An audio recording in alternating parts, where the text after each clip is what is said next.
How's it going, everyone? It's Ben Falcon's Media Corner back again with a brand new video for today. Welcome back to another movie review, aka After I Saw. This time it's going to be on In the Lost Lands. This is a 2025 epic dark fantasy film. It stars Milla Jovovich and Dave Bautista as they play a witch and a hunter who journey into a dangerous landscape to find an artifact for a queen.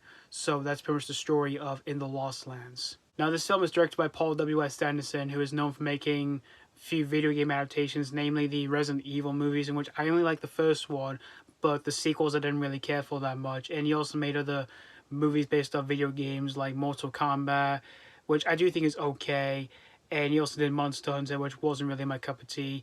And he's done a few movies outside of video game adaptations, which weren't really my cups of tea as well, like Alien vs. Predator and other things. Well, for Event Horizon, I do find that one quite underrated, and the only movie I only liked from him as a director, because I don't really find Paul W.S. Anderson a really good filmmaker at all, really. But when I heard he was making a new movie that was not based off the game, I just did not know what to expect from it, even when I first saw the trailer. And this is actually based off a book. It's from the guy who created Game of Thrones, which we all know Game of Thrones is one of the best TV shows of all time, even though the last season of the show did receive quite a bit of controversy. But I did check out this movie because I had nothing much else planned to do. And in all honesty, after seeing this whole movie, just where do I begin, man? This movie is just bad. When it comes to Paul W.S. Anderson's directions and films, they usually are really bad. And it's no surprise here that his direction here for this movie is just bad. But I wouldn't say it is as much worse than his direction in Resident Evil, the final chapter, because his direction in that film was so atrocious. And even the editing here in this film is just also bad, just like with his other movies, even when it comes to the action sequences. And the effects in this movie are really horrible.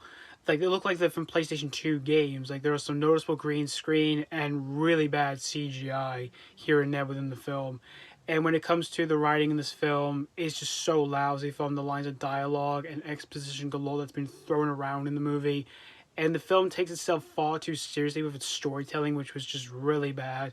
And there's even a twist in this movie that I found so flat out predictable, even when it came to, because it shows like what happens with one of the characters in the film, that I instantly knew what was going to happen when the first frame of the film just showed up on screen.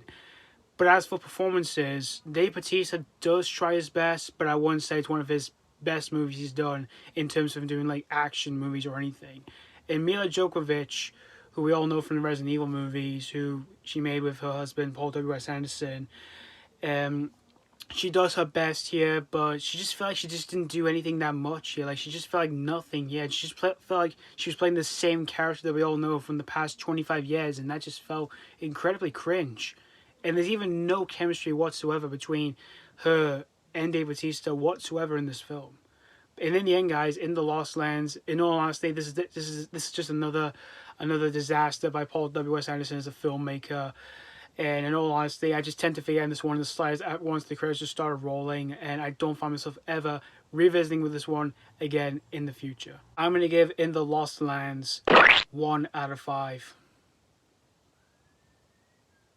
In all honesty, I just completely forgot about this one in the slightest, and it's definitely another train wreck I've seen for this year, alongside some other train wrecks I did not like this year, such as Flight Risk and Kind of Pregnant, with those were just complete dumpster fires, and I can definitely put this one on the same pile as along with those two other films I did not like this year. But anyways, thank you guys so much for watching my AK After I Saw review on In the Lost Lands, and I'd like to know what you guys think of this movie, if you've already seen this movie, or if you just recently checked this one out. And as always, this has been Falcon's Media Corner signing off.